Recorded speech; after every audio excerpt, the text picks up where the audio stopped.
உங்களின் அனைத்து விதமான தலைமுடி மற்றும் சரும பிரச்சனைகளுக்கு ultimate solution. We Care Hair and Skin Clinic. The Chennai Silks in Mega Summer Sale. தேனீக்கள் எடுத்து சேகரித்து கொடுத்த அசல் தேன் லயன் காஷ்மீர் ஹனி. அசல் தேன் அசந்தேன். தமிழக தேர்தல் அரசியல் வரலாற்றிலேயே இல்லாத அளவிற்கு மிக அதிக பெரும்பான்மையான வாக்கு சதவீதம் இந்த தேர்தல் இருக்குங்கிறது நிரூபிக்கிறது. கிராம பகுதியை பொறுத்தளவில் ஒரு 86-88%, நகர்ப்பகுதியை பொறுத்தளவில் ஒரு 74-78-80% வரைக்கும் வரக்கூடிய அளவிற்கான இந்த சதவீத உயர்வு என்பது இருக்கிறது. இதில் இப்போ முதற் காரணமாக புதிய வாக்காளர்கள், இளைஞர்கள் களத்துக்கு வந்து அவங்க வாக்களிக்கிறாங்க அப்படிங்கிறத பார்ப்போம். இந்த புதிய வாக்காளர்கள், இளைஞர்கள் இவங்க யாரை நோக்கி போகிறார்கள் அப்படிங்கிறது தான் தமிழக வெற்றி கழகம் தான் அப்படிங்கிற மாதிரி. நீங்கள் இதுவரையில் இல்லாத அளவுக்கு வெளிநாடுகள்லேருந்து கிட்டத்தட்ட ஒரு 10-18 நாடுகள்லேருந்து கூட இங்கே வாக்களிக்க வந்திருக்கிறாங்க. பல்வேறு பகுதிகளிலுமே காலையில் 6:30 மணி 7 மணிக்குள்ளேயே அங்கே வரிசையில் நின்று வாக்களித்ததெல்லாம் பார்த்தோம். இதுவரையில் நகர்ப்பகுதிகளில் குறிப்பாக தலைநகர் சென்னையில் பார்த்தோம்னா 52, 56, 58, 59% 60 கூட தாண்டலை. பல தேர்தல்கள் 1952 தேர்தலிருந்தே நம்ம பார்த்தோம் அப்படின்னு சொன்னால் இல்லை. மற்ற கிராம பகுதிகளிலுமே 70, 72, ஒரு சில தொகுதிகளில் 80 தொகுதிகள் என்று வந்தது. ஆனால் இன்றைக்கு இத்தனை ஆர்வத்தோடு 80% தாண்டி வாக்களிக்கிறார்கள் என்கிற பொழுது இதுதான் நமக்கு ஒரு பெரிய பிரச்சனை. இப்போ 70% போது கிட்டத்தட்ட 4 கோடி வாக்காளர்கள் வாக்கு அளிச்சிருக்கிறாங்க அப்படிங்கிறது இருக்கு. கிட்டத்தட்ட 5,73,00,000 மக்கள் வந்து வாக்களிக்க தகுதி பெற்றிருக்கிறாங்க அப்படின்னு இருக்கும்போது கிட்டத்தட்ட 4 கோடி பேர் வாக்களிச்சிருக்கிறாங்க. அதான் அப்போ இன்னும் 6 மணி வரைக்கும் டைம் இருக்குது. இப்போ 3 மணி நிலவரம் நாம் இதை கொடுத்துருக்குறோம். இன்னும் 3 மணி நேரம் இருக்கிற பொழுது கிட்டத்தட்ட 85-80%, 84-85% தாண்டி ஒரு 5 கோடி பேர் வாக்களிக்கக்கூடிய நிலைமை வந்திருக்குங்கிறது. நான் தொடக்கத்தில் சொன்ன மாதிரி தமிழக தேர்தல் அரசியல் வரலாற்றே இல்லாதவர்களுக்கான இது. அப்போ இது வந்து வழக்கமாக திராவிட முன்னேற்ற கழகம், அண்ணா திராவிட முன்னேற்ற கழகம் இந்த இவர்களுக்கிடையேயான போட்டி என்று வருகிற பொழுது இந்த சதவீதம் என்பது 60, 70, 65%, 70%க்குள்ளே தான் போயிடுச்சு. இப்போ புதிய சக்தியாக தமிழக வெற்றி கழகம் வருகிற பொழுது அந்த இளைஞர்கள், புதியவர்கள் அவங்க வந்து கூடுதலாக வாக்களித்திருக்கிறாங்கன்னு பார்த்தோம். நீ கடந்த பல தேர்தல்களில் பெரும்பாலான இளைஞர்கள் இந்த அரசியல் புரிதல் இல்லாமல், அரசியல் பார்வை இல்லாமல் அவங்க வந்து பெரும்பாலும் வாக்களிக்க போக மாட்டாங்க. குறிப்பாக இளம் பெண்கள் வந்து அதிக அளவில் விரும்பி வாக்களிக்க மாட்டார்கள். இந்த தேர்தலில் அவர்களுடைய வாக்கு இருக்குங்கிறத நம்ம பார்த்து. நான் ரொம்ப குயிக்காக அவுட்ட போயிட்டு வந்துடுறேன் சார். நீங்கள் சொல்லுங்கள். இப்போ கிட்டத்தட்ட 70% மக்கள் வந்து வாக்கு அளிச்சிட்டாங்க அப்படிங்கிற செய்தி கிடைக்குது. 4 கோடி மக்கள் வந்து வாக்கு அளிச்சிருக்கிறாங்க. அதான் இப்போது இந்த இந்த ரேஷியோ, இந்த ஓட்டிங் பேட்டர்னை பார்க்கும்போது 90% வாக்கு விழுன்ற மாதிரி எனக்கு ஒரு ஆரம்பத்திலே நீங்கள் கூட சொல்லியிருந்தீங்க. ஆமாம், 90% வரைக்கும் போவோம். ஏன்னா நான் நேற்றே ட்விட்டரில் போட்டேன், எக்ஸ் தளத்தில் பதிவிட்டேன். 80-90% வாக்குகள் வந்தால் நிச்சயமாக இந்த தேர்தல் முடிவு வந்து ஃப்ராக்சர்ட் மேண்டேட் வராது. கண்டிப்பாக கணிசமான ஒரு கட்சி தான் ஆட்சியில் வரும் அப்படின்றத சொன்னேன் நான். Okay, right. நீங்கள் சொல்லுங்கள் சார். இப்போது இது வந்து ஒரு 2 கார்னர் ஃபைட்டாக இருக்கா, இல்லை வந்து 3 கார்னர் ஃபைட்டாக மாறுதா? இப்போ வாக்கு சதவீதத்தின் அடிப்படையில் பார்க்கும்போது இதை எப்படி பார்க்குறீங்க? இல்லை, பொதுவாகவே இந்த வாக்கு சதவீதம் உயர்வு என்பது இதுவரையிலும் இல்லாத அளவுக்கு இந்த 2 திராவிட கட்சிகளுக்கு மாற்றாக 3வது சக்தி என்ற களத்துக்கு வந்தவர்களுக்கு அதிகபட்சம் ஒரு 6-7%, 8%. நம்ம கேப்டனுடைய கட்சி தேமுதிகவுக்கு ஒரு 10-10.5% இருந்தது. விஜய் நம்ம சீமான் அவர்களுக்கு ஒரு 8-8% இருந்தது. ஆனால் இப்போது 3வதாக இப்போ களத்துக்கு வந்திருக்கிற விஜயனுடைய வாக்கு சதவீதம் என்பது பொதுவாகவே பல்வேறு கருத்துக்களங்களில், காட்சி ஊடகங்களில், வலைத்தளங்களில், தனியார் கருத்து நிறுவனங்கள் பண்ணும்போது 18-25, 30% அளவுக்கு வந்தது. பல தொலைக்காட்சி இதுகளில் கூட நம்ம பார்த்தோம். அப்போ இந்த பாதிப்பு என்பது இந்த 2 பெரும் அரசியல் கட்சிகளில் யாருக்கு சேதாரத்தை உருவாக்கும், யார் ஆட்சி அதிகாரத்திற்கு வரக்கூடிய அளவுக்கான நிலைமை இருக்கும் அப்படின்னு.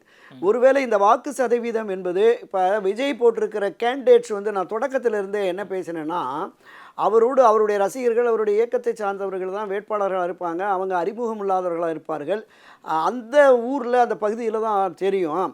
ஆனால் இவர்களுக்கு எதிராக களமாடுகிற திராவிட முன்னேற்ற கழகம், அண்ணா திராவிட முன்னேற்ற கழகம் மற்றும் அதன் கூட்டணி கட்சிகளுடைய வேட்பாளர்கள் அவ்வளவு பேருமே பிரபலமானவர்களாக, பழந்துன்னு கொட்டை போட்டாசாமின்னு சொல்கிறாங்களே அந்த மாதிரி இருப்பாங்க. 4-5 தேர்தலை எதிர்கொண்டவர்கள் அமைச்சர்களாக, எம்எல்ஏக்களாக, எம்பிக்களாக இருந்தவர் இருப்பாங்க. அதனால் அவர்களை எதிர்கொண்டு வெற்றி பெற முடியாதுங்கிற பார்வை இருந்தது. ஆனால் வேட்பாளரை விஜய் அறிவித்த உடனே பார்த்தோன்னா ஒரு 45-50 பேர் அரசியல் கட்சிகளில் இருந்தவங்களா இருக்காங்க. முன்னாள் அமைச்சர்கள், முன்னாள் எம்பி, முன்னாள் எம்எல்ஏ, முன்னாள் வாரியத் தலைவர், மாவட்ட நிர்வாகிகள் என்று இருந்தவர்கள். அவங்க அந்த பகுதிகளில் களமாடியவர்கள், தேர்தலில் போட்டியிட்டு வெற்றி பெற்றவர்கள், வெற்றிக்கான அந்த வியூகங்களை வகுத்து பணியாற்றக்கூடிய அளவிற்கான ஒரு பயிற்சி பெற்றவர்களாக இருக்கிறாங்க.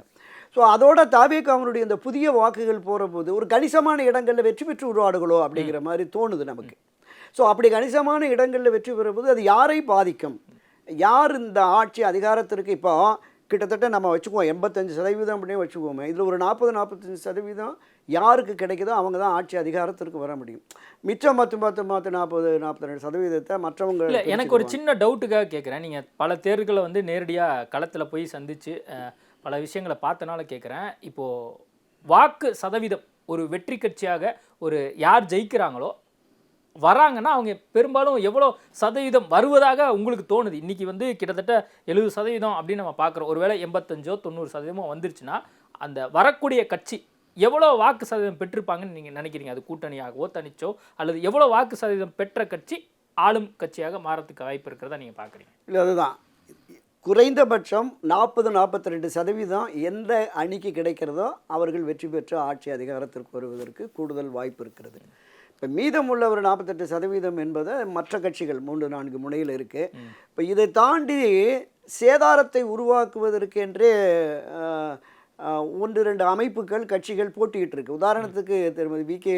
சசிகலா ராமதாஸ் அணி ஒரு 100-120 தொகுதிகளில் போட்டிருக்காங்க. இந்த தமிழக வாழ்வுரிமை கட்சி வேலுமுருகன் அவர் ஒரு 100-162 தொகுதிகளில் அவருமே களம் இறக்கியிருக்கிறார். கிருஷ்ணசாமி ஒரு 60-70 தொகுதிகளில் கணிசமாக இறக்கியிருக்கிறார்.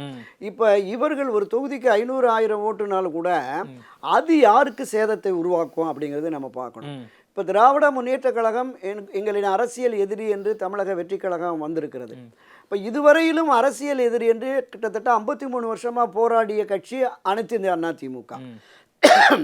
தமிழக வெற்றி கழகம் பிரதான எதிரி திமுக என்று வருகிற பொழுது கூடுதல் திமுகவுக்கு எதிரான அந்த ஆதரவு நிலையில் இருந்த கூடுதல் வாக்குகளை தாவேகா பிரிக்குங்கிற பார்வை தான் இப்போ இருக்குது. இதுவரையிலும் திமுகவுக்கு கிடைத்த சிறுபான்மை வாக்குகள், தலித்து வாக்குகள், இளைஞர்கள், இளம்பெண்கள், புதியவர்கள் வாக்குகளை இவர் வென்றெடுப்பார், தமிழக வெற்றிகளை வென்றெடுப்பாருங்கிற பார்வை இருக்குது. அப்போ இது அண்ணா திராவிட முன்னேற்ற கழகத்திற்கு இந்த வாக்குகள், திமுக எதிர் வாக்குகள் அந்த அண்ணா திமுக என்டிஏ அணிக்கு போகும்போது அவங்க எளிதில் வெற்றி பெற்று வந்து விடுவார்கள். அப்போ இதில் பிரேக் எங்கே வருதுன்னு நம்ம பார்க்கணும். இதை தாண்டி நான் சொன்ன அந்த சிறிய சிறிய கட்சிகள் 500-1000 இருக்குல்ல. ஸோ இந்த நிலைப்பாடு என்பதுதான் நமக்கு ஒரு உறுதியாக தெரியலை. யார் இந்த தேர்தலில் இப்போ பெருமளவு வாக்கு சதவீதம் ஆர்வமாக போகிற போது ஆட்சிக்கு எதிரானதுங்கிற மனப்போக்கு முன்னெல்லாம் இருந்தது. இப்போ அது அப்படி இருக்கா, இல்லை அந்த ஆட்சியை தொடர வேண்டும் என்கிற விருப்பமும் அந்த எண்ண ஓட்டமும் மக்களுக்கு இருக்கா, வாக்காளர்களுக்குங்கிறது ஒரு மிகப்பெரிய கேள்விக்குறியாக இருக்குன்னு தான் பார்க்குறேன். ராஜசேகர் சார், இப்போ சென்னையை பொறுத்த வரைக்கும் இந்த 3 மணி நிலவரப்படி 68.13% வரைக்கும் வாக்கு பதிவாயிருக்கு. பெரும்பாலும் சென்னையில் வந்து வாக்கு சதவீதம் கம்மியாக இருக்கும் அப்படிங்கிற குற்றச்சாட்டுகளை பல்வேறு விமர்சகர்கள், பல்வேறு பத்திரிகையாளர்கள், பொதுவெளியில் பேசக்கூடியவங்க தொடர்ந்து சொல்லிகிட்டே இருந்தாங்க. இந்த முறை கிட்டத்தட்ட 68.13 வரைக்கும் பதிவாயிருக்கு. இதை நீங்கள் எப்படி பார்க்குறீங்க? இதில் வந்து 4 மணிக்கு மேலே இந்த 68% வந்து 90% வரைக்கும் போகும். ஏன்னா எல்லாம் இந்த கடுமையான இந்த வெயில் தாக்கம், அதனால் எல்லாம் 4 மணிக்கு மேலே தான் போவாங்க பூத்துக்கு. ஸோ அப்படி இருக்கும்போது ஒரு 2 hours இது எக்ஸ்டெண்ட் பண்ணுறாங்களான்னு தெரியாது. ஏன்னா எலெக்ஷன் கமிஷனோட மைண்டை நம்ம ரீட் பண்ண முடியாது. பட்டு அந்த ஒரு 2 hours போலிங் வந்து 4 to 6 டெஃபினட்டாக ஒரு 30% போக வாய்ப்பு இருக்குது. டெஃபினட்டாக 20%, டெஃபினட்டாக 20%. அது வந்து 90% போகும்னு ஏன் சொல்கிறேன்னா, இந்த மாதிரி ஒரு இந்த மேக்ஸிமம், அதாவது 3 மணி நிலவரம் வழக்கமாக ஒரு 45% தான் கடந்த காலத்தில் பதிவாயிருக்கும். 40 to 45% தான். ஸோ அந்த கால்குலேஷன் பிரகாரம் கடைசி 2 ஹவர்ஸ்க்கு ஒரு 30% ஆர் 25% வரும்.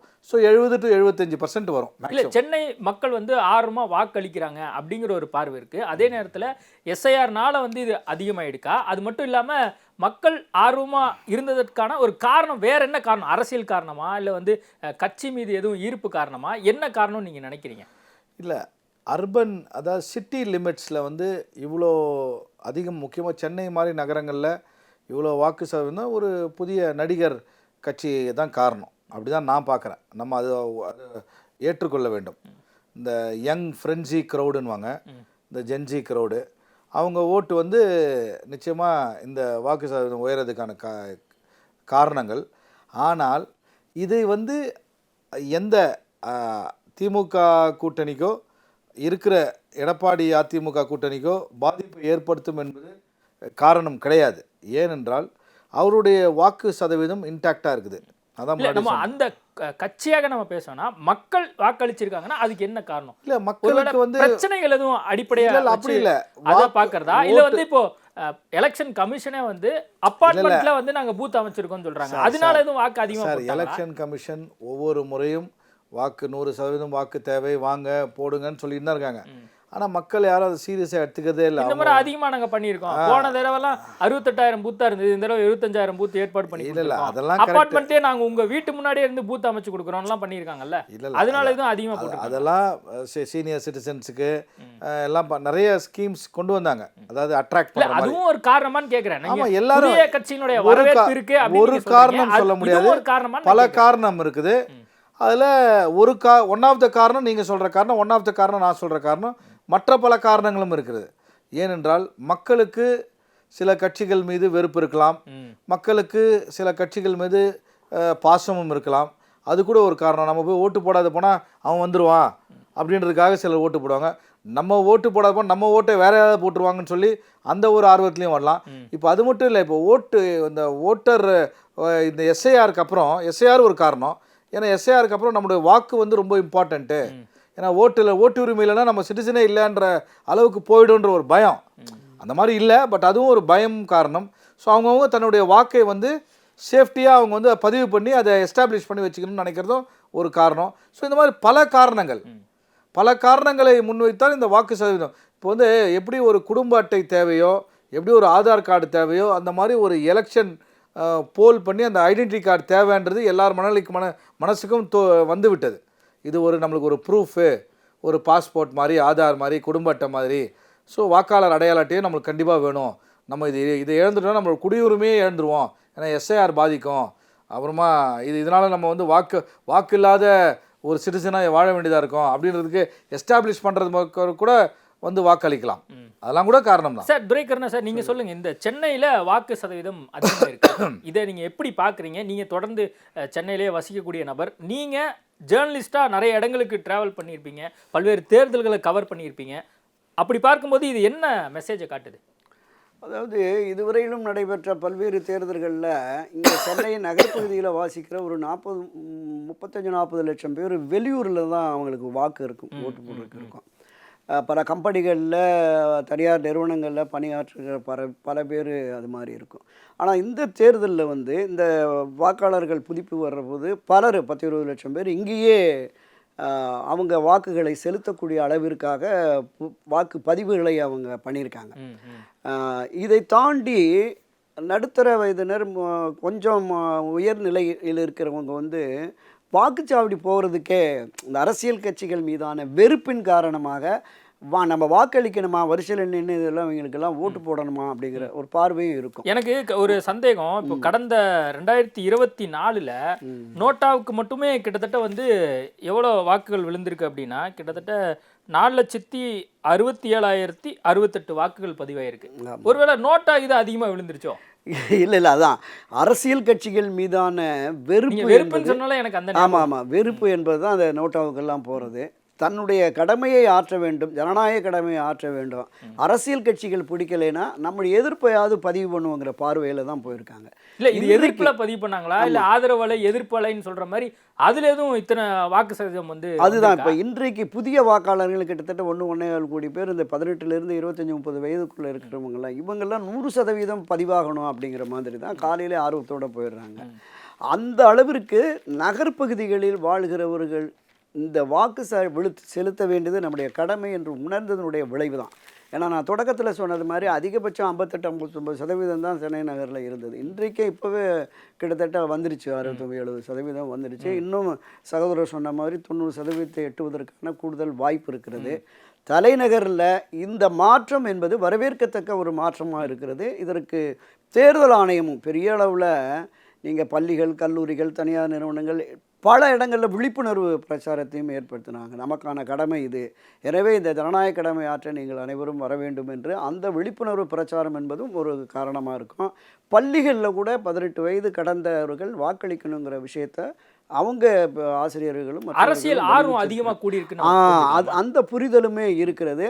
இதை தாண்டி தான் இவருடைய ஃபேக்ட், விஜயினுடைய தமிழக வெற்றி கழகத்தினுடைய தாக்கம் என்பதும் இளைஞர்களை அந்த பக்கம் ஈர்த்திருக்கிறது. அது நகர்ப்பகுதிகளில் அதிகமாக வந்திருக்குன்னு நம்ம பார்க்குறோம். இதுக்கு முன்னாடியெல்லாம் வந்து என்ன மாதிரி எலெக்ஷனில் வந்து வாக்கு சதவீதம் ஆயிடுது அப்படின்னு பார்த்தோம்னா 73-74%. 1991 78% வரைக்கும் வந்து பார்த்தோம். அந்த மாதிரி காலகட்டங்களில் அதிக வாக்கு சதவீதம் வந்ததுக்கான காரணமும் இப்போ வந்ததுக்கான காரணமும் நீங்கள் எப்படி பார்க்குறீங்க? இல்லை, ஒரு அரசியல் கட்சி ஆட்சி கட்சியாக இருக்கிற பொழுது அந்த கட்சியின் மீதான ஒரு அதிருப்தி அதிகமாகிற பொழுது இந்த வாக்கு சதவீதம் உயர்ந்ததாக பார்த்துருக்கோம். கடந்த காலங்களில் நீங்கள் சொன்ன கடந்த காலங்கள் அந்த மாதிரி பார்த்துருக்கோம். அப்போ இப்போ வந்து இந்த அளவிற்கு அதிகமாக வருவதற்கு முதற் காரணம் தமிழக வெற்றி கழகம். அது வந்து அதிகமாக ஒரு 25-20% அளவுக்கு இந்த வாக்கு சதவீதத்தை உயர்த்தி இருக்கிறது பரவலாக தமிழ்நாடு முழுவதும்.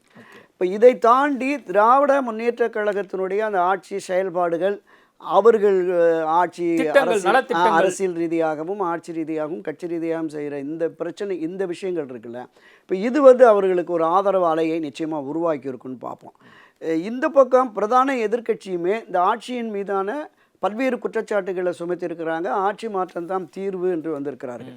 இப்போ நான் குறிப்பிட்ட மாதிரி திராவிட முன்னேற்ற கழகம் அதோடு அணி சேர்ந்திருக்கிற கூட்டணி கட்சியினுடைய வாக்குகள் அப்படியே இருக்கும். இந்த பக்கம் அனைத்து இந்திய அண்ணா திமுக என்டிஏ வாக்குகள் இவங்களுக்கும் கிடைக்கும். இதில் ஒரு 2-3% இடைவெளியில் தான் ஆட்சி அதிகாரமே மாற்றம் வரும். இந்த 2 அரசியல் கட்சிகளுடைய வாக்குகள் அந்தந்த கூட்டணிக்கு அப்படியே கிடைக்கும்.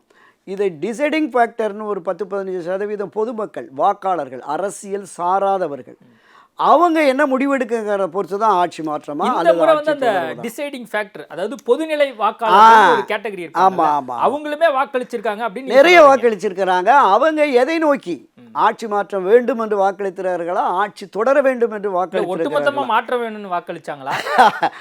அதுதான், அதாவது ஆட்சி மாற்றம் தேவையா இல்லையாங்கிறத அவங்களுடைய பிரச்சனை. சொல்ற மாதிரி சிஸ்டம் சரியில்லைன்னு சொன்னார்ல, அந்த மாதிரி இல்லை, ஜனநாயகத்தில் இதுதான் அருமையான சிஸ்டம். நமக்கு வேண்டியவர்களை மீண்டும் ஆட்சி அதிகாரத்திற்கு கொண்டு வர வேண்டும் அப்படிங்கிற பார்வை மக்கள்கிட்ட வாக்காளர்கள்ட்ட இருந்ததுன்னா நிச்சயம் திமுக ஆட்சிக்கு வருவதில்லை. ஆனால் இதில் இன்னும் ஒரு பெரிய விஷயம் என்னன்னு கேட்டிங்கன்னா, முன்ன வந்து 20,000, 30,000, 50,000 வாக்குகள் வித்தியாசத்தில் வெற்றி பெற்றதாக நம்ம பார்ப்போம். இந்த முறை அதற்கான வாய்ப்பே இல்லை.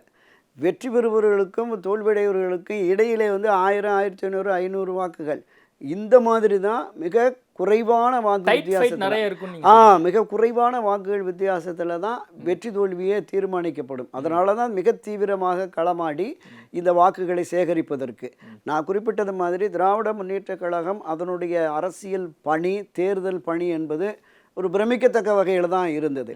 இந்த பக்கமும் அனைத்து இந்திய அண்ணா திராவிட முன்னேற்ற கழகம் என்டிஏ அணியும் கூட கூட்டணிகளை உருவாக்குகிற பொழுது பிரச்சனைகள் இருந்தாலும் அதற்கு பிறகு வெற்றி தான் இலக்கு அப்படின்னு சொல்லி களமாடி இருக்கிறார்கள்.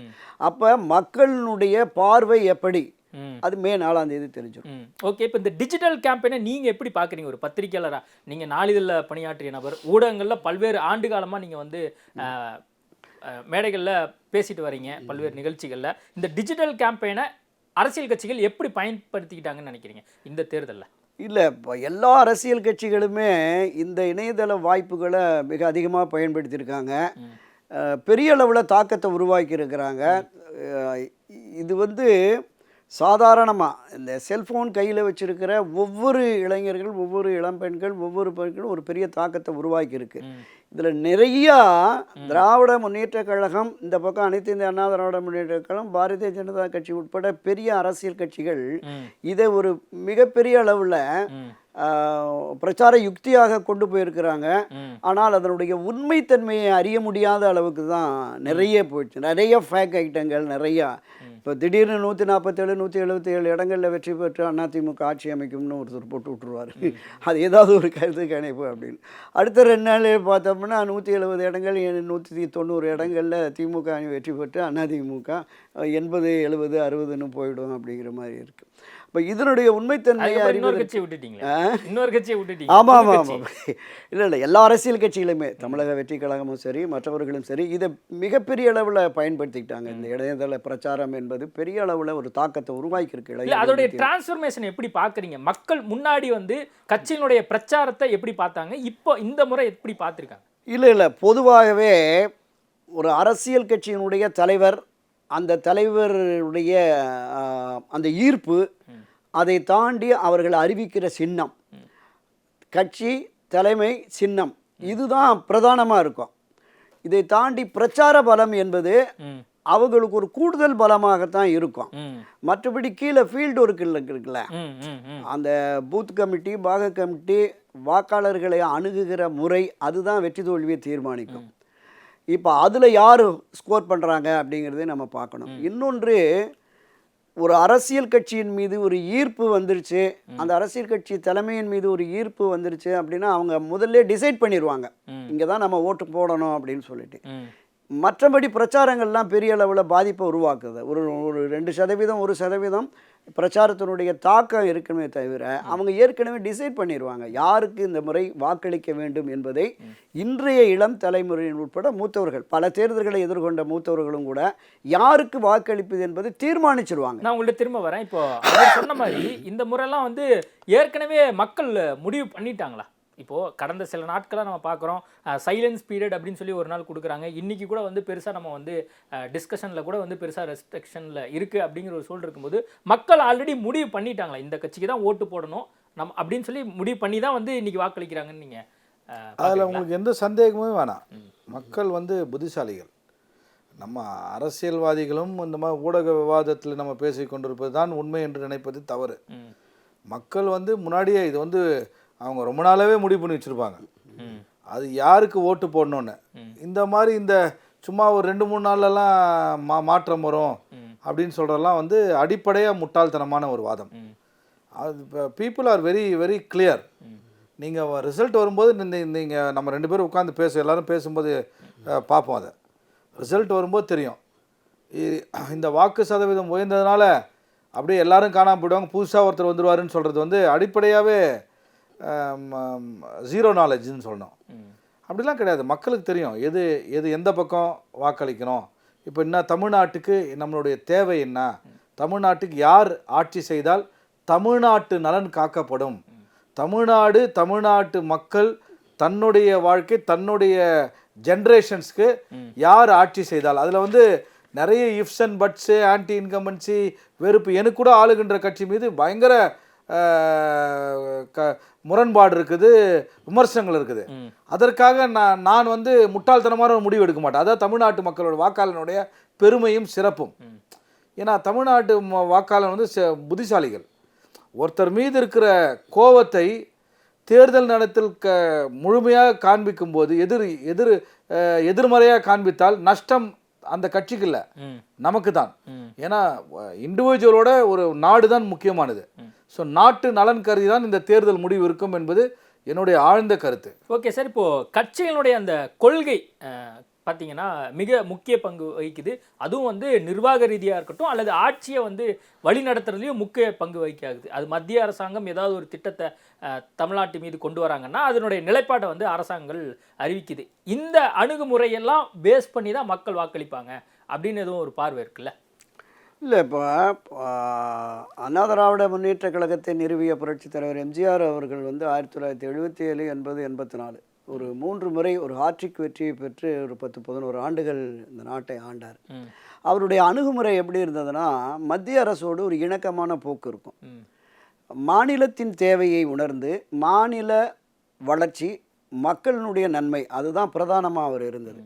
ஒரு முறை 1980 பழ நெடுமாறன் சட்டமன்ற உறுப்பினராக இருந்து சட்டசபையில் கேட்குறார், அதிமுகவுன்னு ஒரு உறுதியான கொள்கை இல்லையா? மத்தியில் யார் வந்தாலும் ஆதரவு தெரிவிக்கிறீங்க, மொராஜி வந்தாலும் சரண் சிங் வந்தாலும் காங்கிரஸ் எந்த ஆட்சி வந்தாலும் ஆதரவு நிலை, உங்களுக்குன்னு ஒரு உறுதியான நிலைப்பாடு இல்லையா என்ற உடனே சட்டசபையில் அன்றைய முதலமைச்சர் புரட்சித் தலைவர் எம்ஜிஆர் எழுந்து சொன்னார், அண்ணா திராவிட முன்னேற்றக் கழகத்திற்கு நிலையான அரசியல் கொள்கை இருக்கிறது. கட்டுண்டு வாழோம், பிரிவினை நாடோம், சமநிலையில் இணைவோம். இதுதான் எங்களுடைய அரசியல் கொள்கை.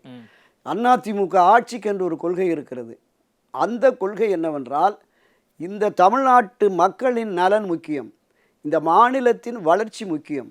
எனவே டெல்லியில் யார் ஆண்டாலும் அங்கிருந்து நிதிகளை பெறுவது, திட்டங்களை பெறுவது, இந்த மக்களுக்கான விஷயங்களை நாங்கள் முன்னெடுக்க வேண்டும் என்கிற அடிப்படையில் ஒரு இணக்கமான போக்கை நாங்கள் கடைப்பிடிக்கிறோம்னு சொன்னார். அதுதான் அவருடைய வெற்றிக்கும் காரணம். தொடர்ந்து ஒரு மக்கள் தலைவராக ஒரு மக்களாட்சியை சிறப்பாக நடத்துவதற்கு அதுவும் ஒரு அடிப்படை காரணமாக இருந்தது.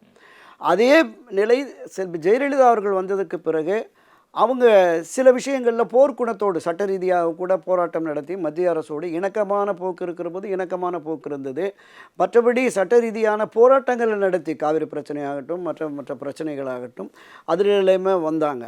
அப்போ ஒரு இயக்கம் என்பது மக்களை முன்னிலைப்படுத்தி மக்களுக்கான ஆட்சியை நடத்தணும்னு அந்த வகையில் அண்ணா திராவிட முன்னேற்ற கழகம் என்பது 7 முறை, நான் சொன்ன அந்த 77, 80, 84, 91, 2001, 2011, 2016 என்று ஒரு 7 முறை ஆட்சி கட்சியாக இருக்கிறது.